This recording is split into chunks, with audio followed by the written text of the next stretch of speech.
Class 5 आज हम पढ़ेंगे एक टॉपिक है बी सेंसिटिव, ठीक है, जो कि ग्लोबल वार्मिंग से संबंधित है। तो आज हम इसको पढ़ेंगे और जानेंगे ग्रीन हाउस गैसेस के बारे में, ग्रीन हाउस इफेक्ट के बारे में और साथ ही साथ जानेंगे ग्लोबल वार्मिंग के बारे में। तो चलिए स्टार्ट करते हैं और देखते हैं इसमें क्या दिया हुआ है।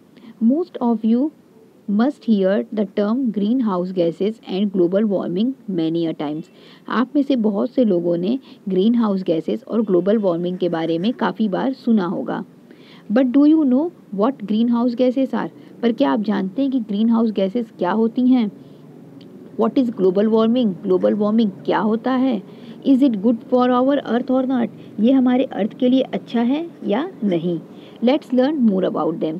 चलिए इसके बारे में और जानकारी हम प्राप्त करते हैं और जानते हैं इन सभी क्वेश्चंस का आंसर, ठीक है। तो चलिए शुरू करते हैं। What are green house gases and what is greenhouse effect? यहाँ पे दो शब्द आए हैं, ठीक है, ग्रीन हाउस गैसेस और ग्रीन हाउस इफेक्ट। तो यहाँ हम देखेंगे कि ग्रीन हाउस गैसेस क्या हैं और साथ ही साथ ग्रीन हाउस इफेक्ट क्या है, ठीक। ये दोनों दो चीज़ें हैं, green house effect and green house gases. इनके बारे में चलिए हम जानते हैं। A greenhouse is a small glass house used to grow plant especially in cold countries in winter। Green house क्या है? एक शीशे का घर है जिसमें स्पेशली जिसका इस्तेमाल किया जाता है ठंडे प्रदेशों में पौधों को उगाने के लिए, ठीक है। ग्रीन हाउस जो है वह एक शीशे का घर है जिसका इस्तेमाल कहाँ पर किया जाता है? ठंडे प्रदेश में। किस चीज़ के लिए किया जाता है? प्लांट्स को ग्रो करने के लिए, प्लांट्स को उगाने के लिए। The glass panel of the greenhouse trap the heat from the sun and prevent it from escaping. Hence keep the plant warm enough to survive in winter। अब ये क्या करता है? जो ये शीशे का घर होता है, ठीक है, इसी में क्या किया जाता है? प्लांट्स को ग्रो किया जाता है। तो जब इस पे सनलाइट पड़ती है तो ये क्या कर लेता है? जो शीशा इसका होता है ये सन की हीट को ट्रैप कर लेता है, मतलब अपने पास रोक लेता है और उसको बाहर नहीं जाने देता है, ठीक है। इसकी वजह से क्या होता है कि इस शीशे के घर में पर्याप्त मात्रा में गर्मी बनी रहती है और इसकी वजह से जो प्लांट्स होते हैं वह ठंडे जगहों पर आसानी से सर्वाइव कर पाते हैं। आगे देखिए, आवर अर्थ इज ऑल्सो एक लाइक ए ग्रीन हाउस। तो इसी तरीके से हमारा अर्थ भी ग्रीन हाउस की तरह है, ठीक है। जैसे वो शीशे का घर था उसी तरह से हमारा अर्थ भी है। The atmosphere which is made of gases act like a glass panel of the greenhouse and trap some heat of the sun।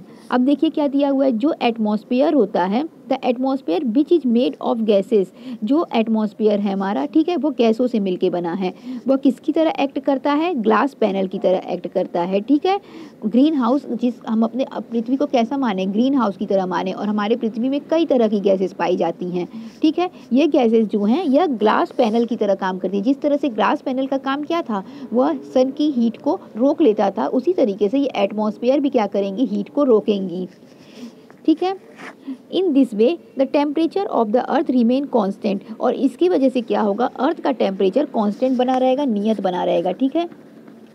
आगे देखिए, and it does not become too hot और टू कोल्ड। और इसकी वजह से ना बहुत ज़्यादा गर्मी होगी ना बहुत जगह ठंडी होगी, ठीक है। बहुत ज़्यादा गर्मी भी नहीं होगी और बहुत ज़्यादा ठंडी भी नहीं होगी। Hence supporting life. तो उसकी वजह से क्या होगा? लाइफ सपोर्ट हो पाएगा, ठीक है। जब बहुत ज़्यादा ठंडी रहेगी तब भी जीवन का होना संभव नहीं, और जब बहुत ज़्यादा गर्मी होगी तब भी जीवन का होना संभव नहीं। यानी कैसा होना चाहिए? मॉडरेट होना चाहिए, ना बहुत ज़्यादा गर्मी ना बहुत ज़्यादा ठंडी। तो वहाँ पे क्या है? जीवन का रहना संभव है। Gases like carbon dioxide, methane, water vapor, nitrous oxide and ozone possess the property of trapping energy from the sun। Gases जैसे कि कार्बन डाइऑक्साइड गैस हो गया, मीथेन गैस हो गया, ठीक है, वाटर वेपर हो गया, ठीक है, नाइट्रस ऑक्साइड हो गया और ओजोन, इनके पास प्रॉपर्टी होती है, इनके पास ये गुण होता है कि ये सन की जो ऊर्जा होती है उसको क्या कर लेते हैं? ट्रैप कर लेते हैं, अपने पास रोक लेते हैं, ठीक है।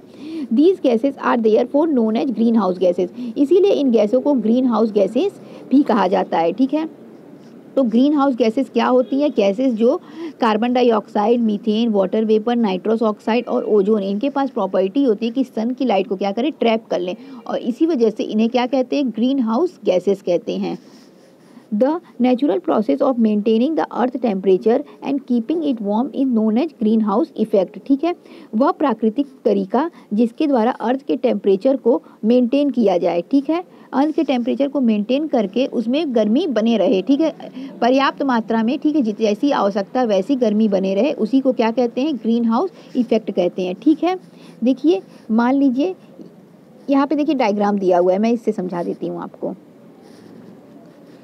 देखिए ये अर्थ का डायग्राम दिया हुआ है, ये अर्थ का डायग्राम है, और ये क्या है, हमारा उस एटमॉस्फेयर है। ठीक है, ये क्या है, ये अर्थ है, और ये क्या है, हमारा एटमॉस्फेयर है। ठीक है, सन से इसमें रेज आ रही हैं। ठीक है, सन से रेज आ रही हैं, और हमारे एटमॉस्फेयर में कई सारी गैसेस पाई जाती हैं। जैसे कि मैंने आपको बताया, वो कई सारी गैसेस क्या कहलाएंगी, ग्रीन हाउस गैसेस कहलाएंगी। उसमें कौन कौन सी गैसेस आ जाएंगी, कार्बन डाइऑक्साइड आ जाएगा, मीथेन आ जाएगा, नाइट्रस ऑक्साइड आ जाएगा, ओजोन आ जाएगा। ठीक है, और हम ये भी पढ़ लिए हैं कि हम जानते हैं कि इनकी प्रॉपर्टी क्या होती है कि जो सन से एनर्जी आती है, ठीक है, उनको ये रोक लेते हैं। देखिए होता क्या है, जब सन की लाइट इस पर पड़ती है, ठीक, हमारी पृथ्वी पे पड़ती है, तो हमारे एटमॉस्फेयर में आएगी। ठीक, हमारे एटमॉस्फेयर में जब आती है तो हमारे एटमॉस्फेयर में कई सारी गैसेस होती हैं। ठीक है, कुछ ऐसी होती हैं जो पृथ्वी पर चली जाती हैं, कुछ ऐसी होती हैं जो पृथ्वी से टकरा के रिफ्लेक्ट कर जाती हैं, और कुछ ऐसी होती हैं जब ये रिफ्लेक्ट कर रही होती हैं, ठीक है, कुछ पृथ्वी पर चली गई, और कुछ क्या होती है, रिफ्लेक्ट कर रही होती हैं। ठीक है, पृथ्वी पे जैसे टकराई, रिफ्लेक्ट करने लगी, तो हमारे एटमॉस्फेयर में जो गैसेस पाई जाती हैं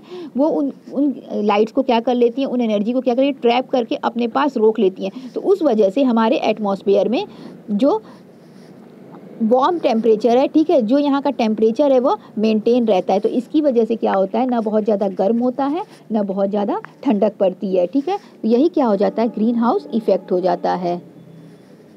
आगे देखिए, causes of the greenhouse effect. Greenhouse effect का कारण क्या है, the green house gases are naturally present in the atmosphere. जो ग्रीन हाउस गैसेस है वह प्राकृतिक रूप से हमारे एटमॉस्फेयर में पाई जाती हैं, जैसा कि मैंने आपको पहले ही बता दिया है। But some human activities also produce these gases. लेकिन कुछ ह्यूमन की एक्टिविटीज़ भी हैं जो इन गैसों को क्या कर रही हैं, प्रोड्यूस कर रही हैं। ठीक है, कुछ ह्यूमन एक्टिविटीज़ की वजह से भी ये गैसें प्रोड्यूस होती हैं।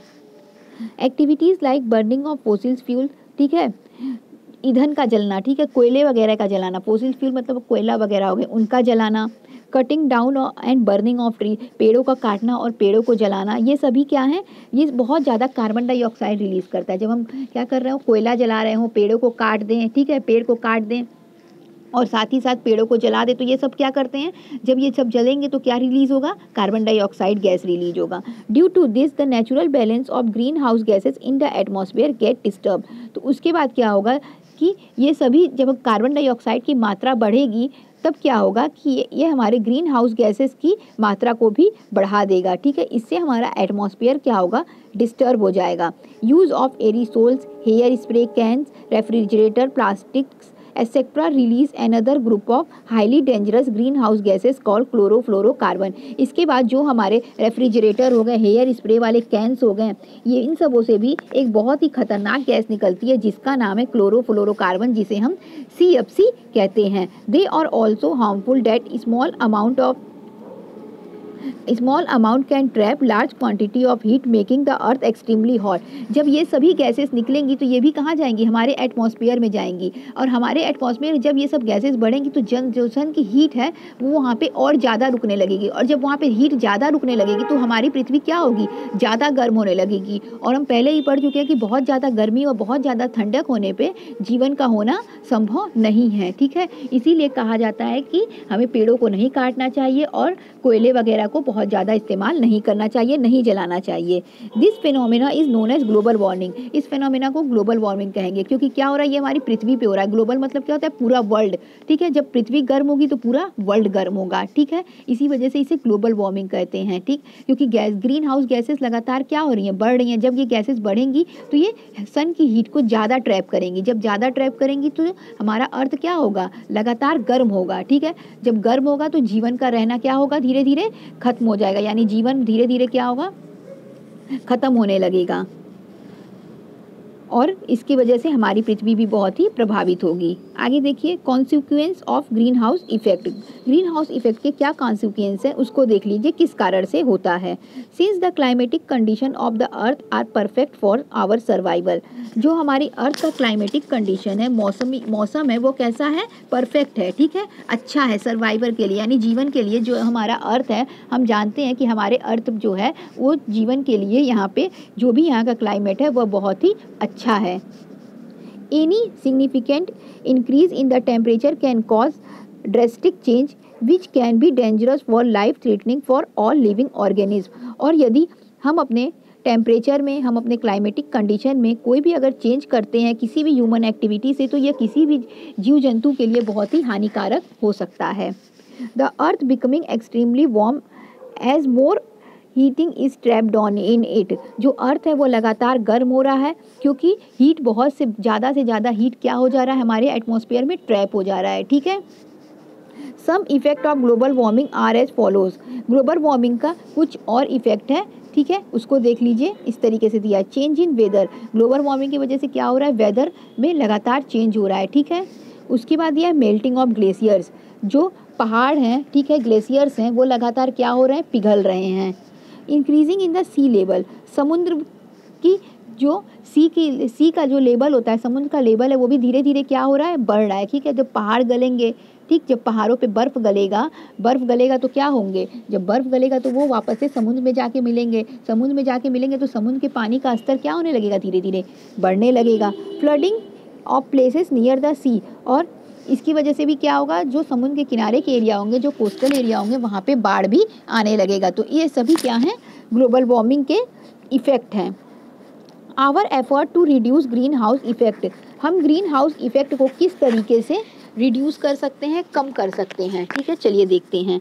Since human activities have disturb the balance of greenhouse gases in the atmosphere. Human की एक्टिविटीज़ ने क्या किया है, ग्रीन हाउस गैसेज का जो भी बैलेंस था हमारे एटमॉस्फेयर में, उसको बिगाड़ दिया है। Only we have to take some steps to reduce global warming.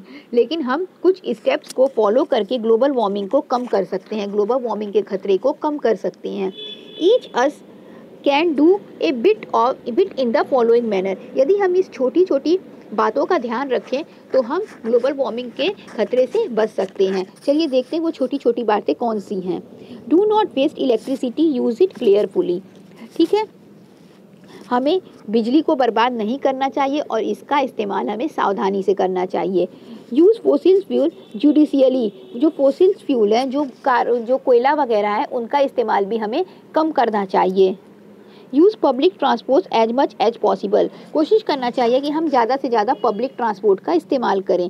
Use recycle product, ठीक है, रिसाइकिल प्रोडक्ट का इस्तेमाल करना चाहिए। Grow more and more trees. ज़्यादा से ज़्यादा पेड़ पौधे लगाने चाहिए। आगे देखिए, make minimum use of things which release CFC in the atmosphere. हमें ऐसी चीज़ों का इस्तेमाल करना चाहिए, ठीक है, जो कम से कम CFC रिलीज़ करे। CFC मतलब क्या हो गया, क्लोरोफ्लोरोकार्बन, ठीक है।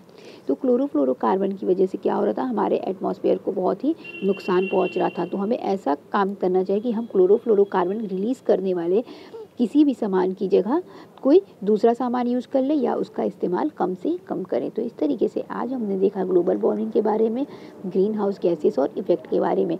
ये बहुत ही इंपॉर्टेंट टॉपिक है, इसको आप ध्यान से समझिएगा और इसे याद रखिएगा। Thank you.